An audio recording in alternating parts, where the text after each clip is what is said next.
বাংলাদেশের একজন কথাকথিত শায়েখ আহমদুল্লাহ, তিনি বলছেন যে আল্লাহ রাসূল নাকি 40 বছর পরে নবুয়ত পেয়েছেন। নাউজুবিল্লাহ বলেন, জোরে বলেন নাউজুবিল্লাহ।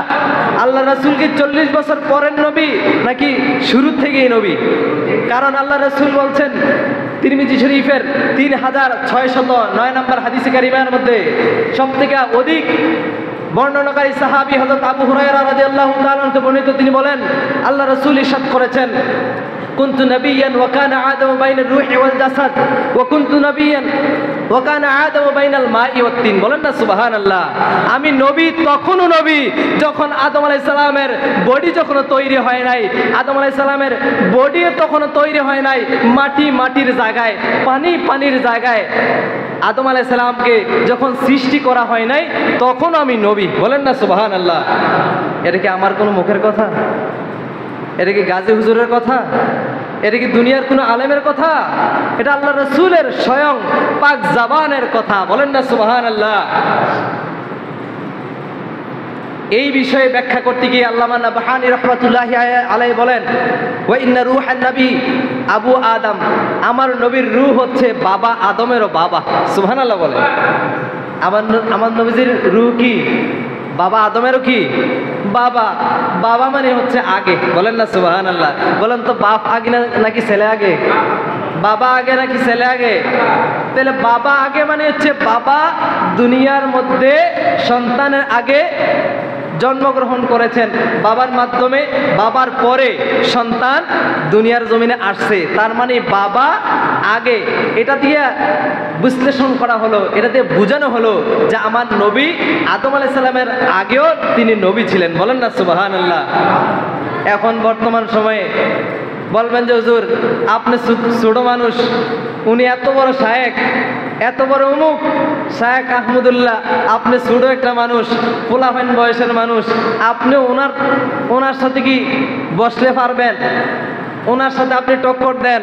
অনেকে বলবে সোশ্যাল মিডিয়ার মধ্যে যদি ওয়াজটা ছাড়া হয়, অনেকে বলবে।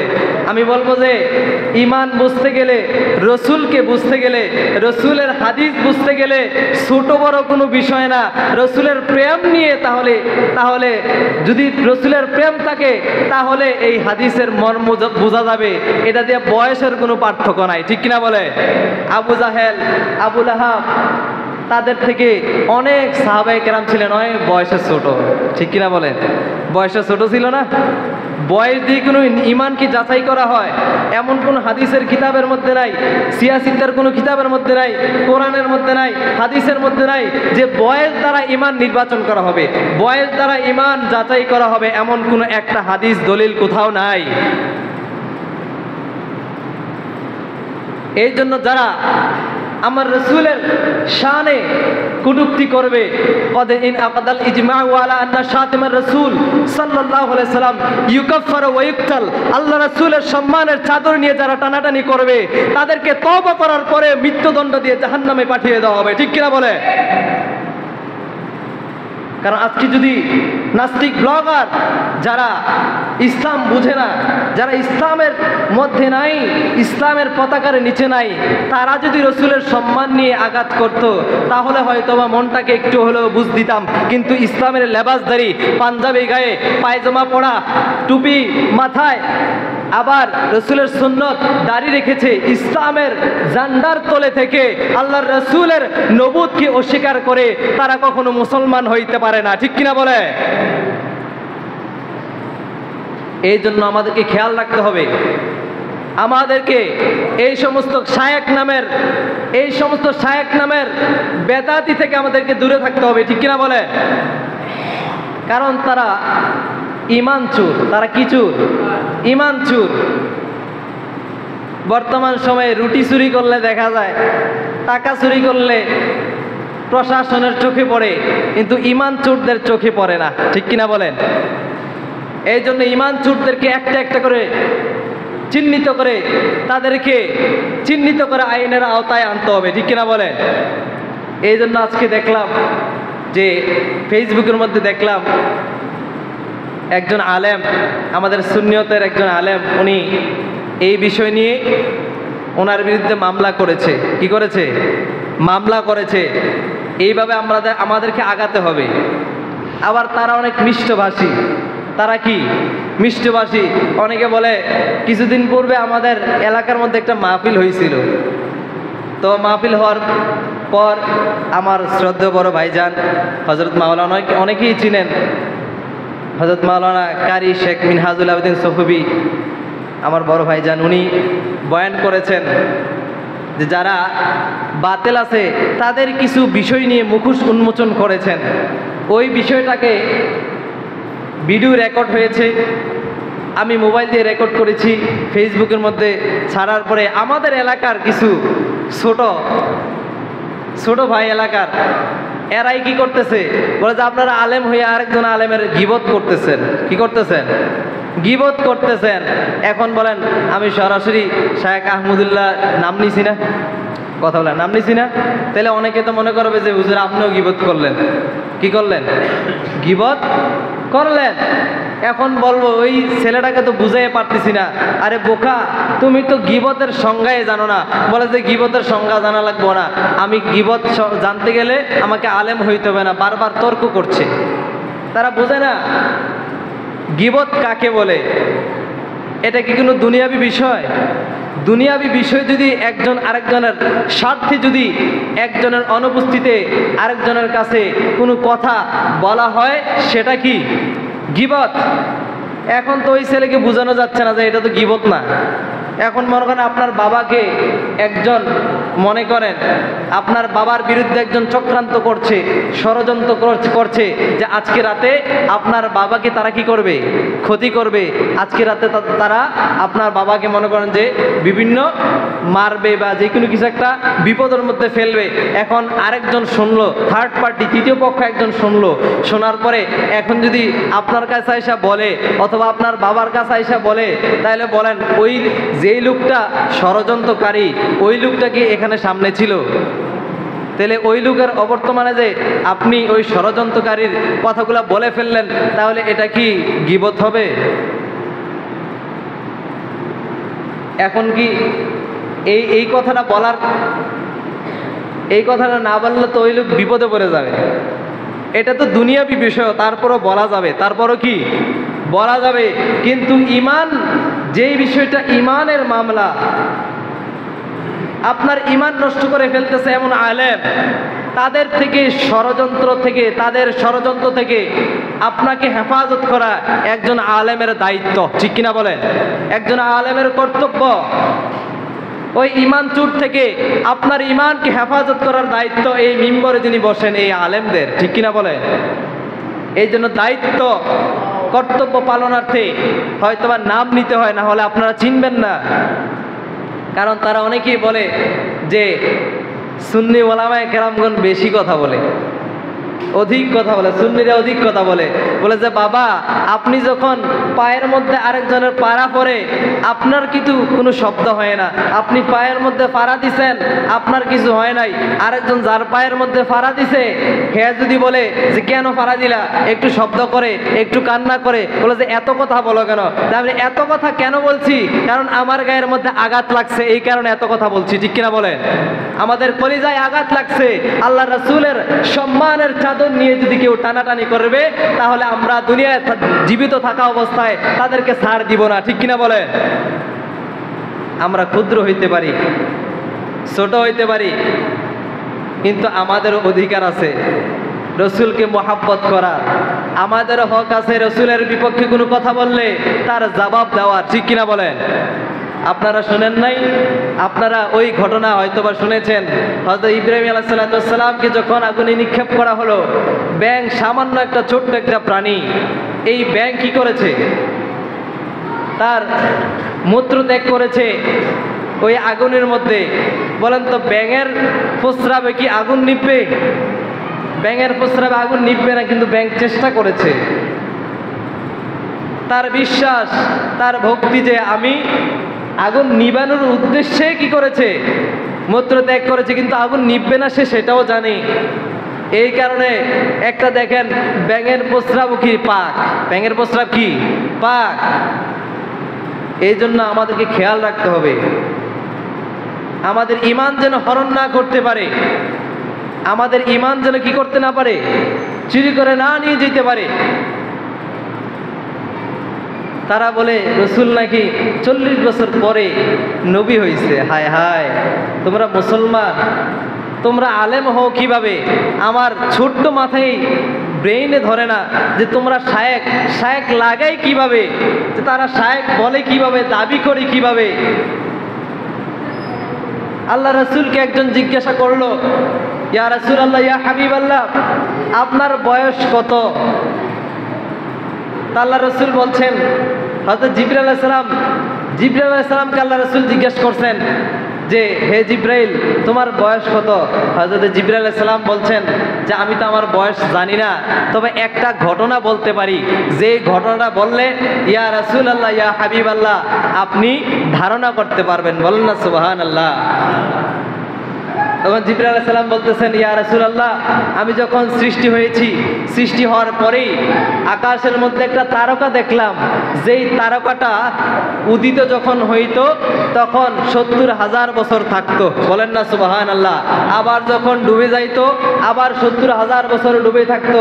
বলে যে ইয়া রাসূলুল্লাহ, ইয়া হাবিবাল্লাহ, এই তারাটা উঠতে এবং ডুবতে আমি 72,000 বার দেখছি। বলেন না সুবহানাল্লাহ।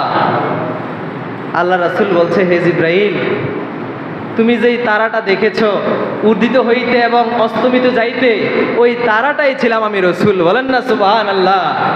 বলেন তো, জিবরাইল আলাইহিস সালামকে আগে সৃষ্টি করছে নাকি আদম আলাইহিস সালামকে আগে সৃষ্টি করছে? কথা বলে না। জিবরাইল আলাইহিস সালামকে সৃষ্টি করছে না? তো সেই জিবরাইল আলাইহিস সালাম যদি জন্মের পর থেকে এতবার দেখে থাকে, এখন তো ক্যালকুলেটর যেই হিসাবের কথা হাদিসের মধ্যে আসছে, এই হিসাব তো ক্যালকুলেটরও জায়গা ধরবে না, ঠিক কিনা বলেন? সায়েন্টিফিক ক্যালকুলেটর বলেন বা যেই কোনো ক্যালকুলেটর বলেন, কোনো ক্যালকুলেটর ডিজিটের মধ্যে এই হিসাব আসবে না। এখন এই হাদিস দ্বারাই প্রমাণিত, শুধু এই হাদিস নয়, এরকম অসংখ্য হাদিস রয়েছে যে হাদিস দ্বারা প্রমাণিত আল্লাহ রাসূল পূর্বে থেকেই নবী, যখন কোনো সৃষ্টি হয় নাই আল্লাহ পাক রব্বুল আলামিন আমার রসুলকে নবী হিসেবেই বানাইছে। বলেন না সুবহানাল্লাহ। শুধু তাই নয়, ওই আলমা রহার মধ্যে, রুহের জগতের মধ্যে আল্লাহর রাসূলকে যারা নবী হিসাবে স্বীকৃতি দিয়েছে তাদেরকেই আল্লাহ পাক রব্বুল আলামিন দুনিয়ার জমিনে নবী বানায়া পাঠাইছে। বলেন না সুবহানাল্লাহ। এখন আমার প্রাণপ্রিয় ভৈরবপুরের মানুষ, আপনাদেরকে আমি বিনয়ের সাথে অনুরোধ করব, বিশেষ করে যুবক ভাইয়েরা যারা রয়েছেন, এখন তো বর্তমান সময়ে ওয়াজ মাহফিল এখন যাইয়া শোনা লাগে না। আগে তো অনেক বড় বড় আলেম যখন আসতো, সুন্নি জামাতের অনেক বড় বড় আলেম ছিলেন, তারা যখন আসতো তখন মানুষ অনেক দূর দূরান্ত থেকে গিয়ে তাদের ওয়াজ শুনতো, তাদের আলোচনা শ্রবণ করতো, জীবন পাল্টিয়ে যাইতো তাদের কথাগুলো শুনে। এখন বর্তমান সময়ে মুরব্বীরা তো এইগুলা বুঝে কম, মোবাইল সম্পর্কে তারা বুঝে কম, তারা এগুলো বুঝে না। যুবক ভাইয়েরা যারা রয়েছেন তাদেরকে আমি বলবো, কারণ প্রত্যেকটা যুবক ভাইয়েরা বর্তমান ম্যাক্সিমাম ফ্যামিলির মধ্যে এমন কোনো ফ্যামিলি বাদ নাই যে ফ্যামিলির মধ্যে 2-3টা মোবাইল নাই, অ্যান্ড্রয়েড, ঠিক কিনা বলেন? তো এই ফেসবুক, ইউটিউব, বিভিন্ন সোশ্যাল মিডিয়ার মাধ্যমে তারা কিন্তু এইগুলাকে বাছাই করে এইগুলোর মধ্যে দিয়ে মানুষদেরকে ইমানগুলো হরণ খুব সহজেই করে ফেলতেছে। আলোচনা এখন আর গিয়া শুনতে হয় না। বলে যে একজনকে জিজ্ঞাসা করলাম, বলে যে তুমি ওই বিষয়টা জানো না, না জানলে আমাদের কাছে আইসো, আমরা সমাধান দিব, অথবা এই বিষয়টা তোমাকে জানাবো। ওই ছেলেটা একদম বাস্তব কথা বলছি, এখানে মসজিদের মধ্যে দাঁড়িয়ে কোনো মিথ্যা কথা বলার কোনো দরকারও নাই। ওই ছেলেটা বলতেছে, হুজুর আপনার কাছে আর যাই আমি গিতাম, অন্ত মোবাইলে আছে। কি আছে? মোবাইলে সার্চ দেন, বড় বড় শায়েখরার আলোচনা আসবে, বড় বড় মুফতি সাহেব, আজারি সাহেব, উমুক তুমুক আসবে, এই ওয়াজ শুনেলাম, আপনার কাছে আর কষ্ট করে গিতাম যাই। চিন্তা করছেন এখন কোথায় গিয়া দাঁড়াইছে যুবক সমাজ? যে ওয়াজ দেখেন যে সুন্নি জামাতের আলোচনার থেকে বেশি আপনি যেই কোনো বিষয় একটা সার্চ করেন দেখবেন ওই বাতিল ফেরকার আলোচনায় সামনে আসতেছে বেশি, ঠিক কিনা বলেন? এই জন্য যুবক ভাইদেরকে আমি আহ্বান করব, তাদেরকে আমি হাতে ধরে অনুরোধ করব যে আপনারা যারা রয়েছেন, যারা মোবাইলের সাথে কানেক্টেড যারা রয়েছেন, তারা এই সমস্ত ভুয়া যারা শায়েখ রয়েছে তাদের থেকে আপনাদের ইমানটাকে বাঁচান। সুন্নি ওলামায়ে কেরামদের পথ ধরেন, তাদের দামান ধরেন। আমরা সুন্নি জামাতের আহলে হক, আমরা আহলে সুন্নাত ওয়াল জামাতের অনুসারী, ঠিক কিনা বলেন? এই জন্য বাতিল ফেরকার কোনো আলেম নামে জালেমদের আলোচনা শোনা যাবে না, ঠিক কিনা বলেন? কারণ তাদের আলোচনা শুনলে আমাদের ইমান তাজা না, আমাদের যে ইমানটা আছে ওইটাও ঝরে পড়ে যাবে, ঠিক কিনা বলেন? এই জন্য আপনাদেরকে আহ্বান করব, আমি সকলকেই অনুরোধ করব, এই সমস্ত বিষয়গুলো যখন শুনবেন, এটা যেই হোক, আপনার বাবা হোক, রসুলের বিরুদ্ধে কথা বললে আমার বাবা হোক, দাদা হোক, চাচা হোক, আমার উস্তাদ হোক, যেই হোক, তাকে কখনোই ছাড় দেওয়া হবে না, ঠিক কিনা বলেন? রসুলের বিষয়ে কোনো ছাড় নাই। আপনি আমার বাবাকে গালি দেন, আমি মেনে নিব। আমার দাদাকে গালি দেন, আমি মেনে নিব। আমার আম্মাকে গালি দেন, আমি সহ্য করে নিব। কিন্তু রসুলের বিরুদ্ধে কোনো কথা বললে, এই গায়ে যতদিন রক্তের ফোঁটা আছে, रक्तेर खून की एक कतरा अगर हमारे शरीर में जब तक रहेगा रसूल की रसूलेर सम्मान निये केउ यदि टानाटानी करे এই গোলাম এই রসুলের গোলাম কখনো ছাড় দিবে না, ঠিক কিনা বলেন? এই জন্য আমার কথা এতটুকুই। বর্তমান যতই সময় আসুক, যত আলোচনাই করুক না কেন, এই আলোচনায় কান দেওয়া যাবে না। যত মিষ্টি মিষ্টি কথা বলুক না কেন, এটার বিরুদ্ধে যখন সুন্নি ওলামায়ে কেরামগণ ঐক্য হয়ে তারা যখন প্রতিবাদী সুর দিয়েছে, তখন ওই শায়েখ নামের ভণ্ড সে কি করেছে, আবার মিষ্টি মিষ্টি কথা বলে সুন্দর সুন্দর আস্তে আস্তে কোনো না রাগ করে বলিষ্ঠ কণ্ঠে না বলে সুন্দর করে আস্তে আস্তে বক্তব্য দিচ্ছে। অনেকেই ভিডিওগুলো শেয়ার করছে, বলে যে দেখছেন আমাদের শায়েখগুলা কি করতেছে, কোনো রাগে না, কত সুন্দর বা সাবলীল ভাষায় কি করে। আর যারা সুন্নি আছে তারা কি করে, বলিষ্ঠ কণ্ঠে জোরে জোরে চিল্লায়, অমুক করে তুমুক করে, এরকম বলে কি বলে না? বলে। কেন, আমাদের তো গায়ে লাগছে, এই জন্য তো আমরা চিল্লামও বেশি, ঠিক কিনা বলেন? তোমাদের ভিতরে তো রসুলের প্রেম নাই, রসুলের প্রেমের জোয়ার নাই, ঢেউ আসবে কোত্থেকে, ঠিক কিনা বলে? যাই হোক, জুমার দিন আলোচনা দীর্ঘায়িত করছি না। আপনারা নিজেদের ইমানকে হেফাজত রাখবেন, নিজের আকল দিয়ে ব্রেইন দিয়ে চিন্তা করবেন। রসুলের প্রেম বুঝতে গেলে দিল লাগে, ব্রেইন দিয়ে কাজ হয় না। দিলের সাথে দিল লাগলেই রসুলের প্রেম জন্ম নেয়, ঠিক কিনা বলেন? যাই হোক, আলোচনা দীর্ঘায়িত করলাম না। শুক্রবার জুমার দিন আমার আলোচনা এখানে সমাপ্ত করলাম। ওয়ামা আলাইনা ইল্লাল বালাগ। ওয়াসসালামু আলাইকুম ওয়া রাহমাতুল্লাহ। যারা সুন্নত পড়েন নাই 4 রাকাত কাবলা জুমা সুন্নত আদায় করুন।